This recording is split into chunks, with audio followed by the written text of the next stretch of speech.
Dans cette vidéo, on va parler d'un nouveau MacBook. C'est une vidéo en total impro, j'avais vraiment envie d'en parler suite à la WWDC 2022 où Apple a annoncé le MacBook Air M2 qui a totalement chamboulé la gamme.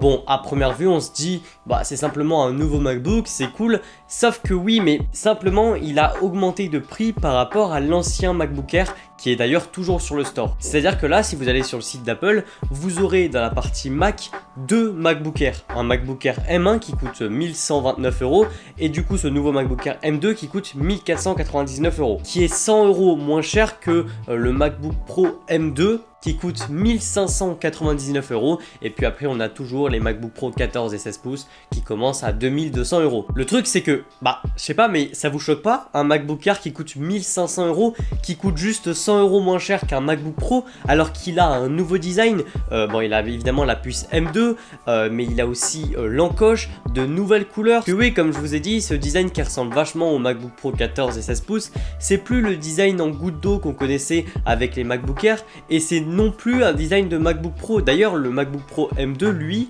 a le même design que depuis 2016 en fait. Du coup, il paraît moins récent et moins professionnel entre guillemets que ce MacBook Air M2, c'est vachement paradoxal quand même. Alors évidemment, on se doute bien que Apple avait besoin de vider tous ses stocks de châssis de MacBook Pro, et c'est pour ça qu'ils ont recréé ce MacBook Pro M2 juste en implémentant finalement une puce M2.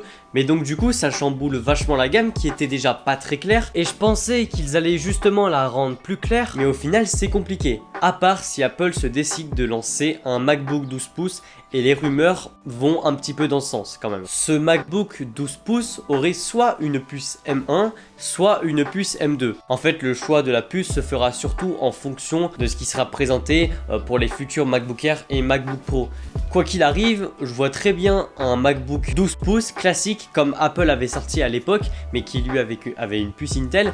Mais là, on aurait donc peut-être une puce M1. Donc du coup, il serait présenté dans les 900, 1000 €. Et après, on aurait donc ce MacBook Air qui coûte 1500 €.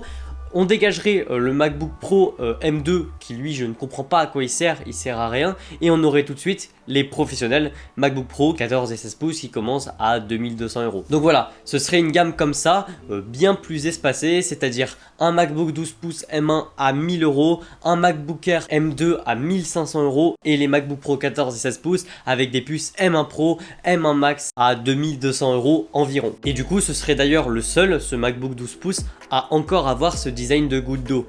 Et évidemment, s'ils font ça, on dégagerait les MacBook Air M1 qui sont encore disponibles sur le store. Et donc du coup, comme j'ai dit, le MacBook Pro M2, M1, ça dégage. Parce qu'en fait, ça ne sert à rien. La gamme est beaucoup trop complexe et en fait, il y a beaucoup trop de produits, vraiment. On se croirait plus chez Apple. Le MacBook 12 pouces, je sais pas si vous le saviez, mais il est déjà sorti. En 2015, il me semble, 2014, 2015, 2016, et je crois que ça s'est arrêté en 2017.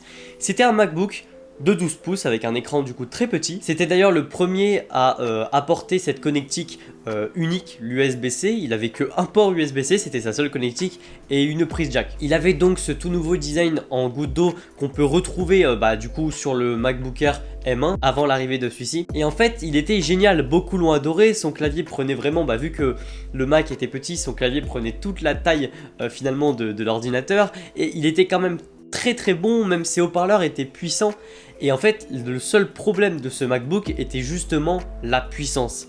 Il avait des puces Intel, des Core M3, il me semble si je dis pas d'erreur, ou peut-être des Core M5. C'était même pas des i3, i5 ou i7, c'était des M qui consomment très peu entre guillemets, mais chez Intel ça consommera toujours et ça chauffait. Et c'était ça le plus gros problème, c'était la chauffe. Ce MacBook n'avait pas une bonne autonomie. Il chauffait et il était loin d'être puissant. Et il chauffait pourquoi? Parce qu'il n'avait pas de ventilateur. Le truc c'est que on a vu qu'il y a plein d'ordinateurs comme d'ailleurs le MacBook Air qui n'a pas de ventilateur et pourtant ils sont puissants. Donc là, le rêve d'Apple du MacBook sans ventilateur, puissant, léger, autonome, il sera possible maintenant grâce aux puces Apple Silicon. Et je pense qu'ils y ont pensé. Et ça fait quand même penser aux iPad Air et iPad Pro finalement. Ils n'ont pas de ventilateur, ils sont légers et puissants avec une puce M1. Maintenant, la question qu'on peut se poser, c'est à qui il serait destiné.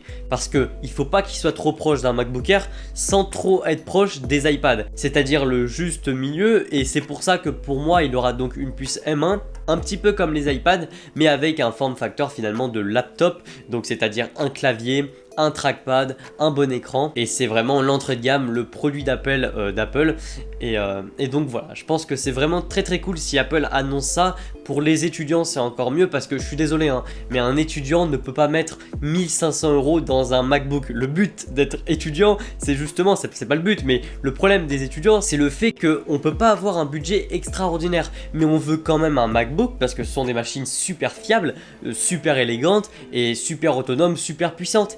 Et c'est là qui serait très frustrant, c'est de justement ne pas annoncer ce MacBook, alors qu'ils peuvent techniquement le faire grâce aux puces Apple Silicon. Ils sont plus limités par l'architecture vieillissante de Intel, et du coup ils pouvaient pas réaliser leur entre guillemets fantasme de créer un MacBook tout léger, tout fin, tout puissant et qui chauffe pas. Donc franchement j'espère qu'ils vont le faire. Mais dites-moi vous si vous voulez un MacBook comme ça, si ça vous intéresserait. Et moi je trouve qu'il y aurait du sens, parce qu'un étudiant il a besoin d'un petit écran pour le mettre dans son sac. Il peut pas avoir un MacBook Air, même s'ils sont très bons hein, mais ce MacBook Air là de 14 pouces presque, 13,6 pouces, qui est quand même bien plus épais, bien plus imposant, plus lourd. Et franchement si Apple arrive à faire des compromis du coup avec la taille, et du coup au niveau de la puissance, des haut-parleurs moins puissants, un écran peut-être moins bon, même si bon Apple on sait que leurs écrans ils sont toujours excellents et ils veulent pas casser ça, mais voilà, je pense qu'on pourrait vraiment se retrouver avec une excellente machine. En tout cas ça c'est mon avis. Dites-moi ce que vous en pensez en commentaire. Il y a plein de rumeurs sur un nouveau MacBook qui risque d'arriver, ou peut-être qu'Apple est en train de travailler dessus, on sait pas encore, mais c'est pour ça, dites-moi en commentaire ce que vous en pensez, si vous serez susceptible d'acheter ce nouveau MacBook. Si cette vidéo vous a plu, n'hésitez pas de me le dire en commentaire, ça me ferait énormément plaisir. Likez-la, partagez-la et abonnez-vous pour faire découvrir la chaîne à plus de monde, et moi je vous dis à la prochaine pour une nouvelle vidéo. Allez, salut!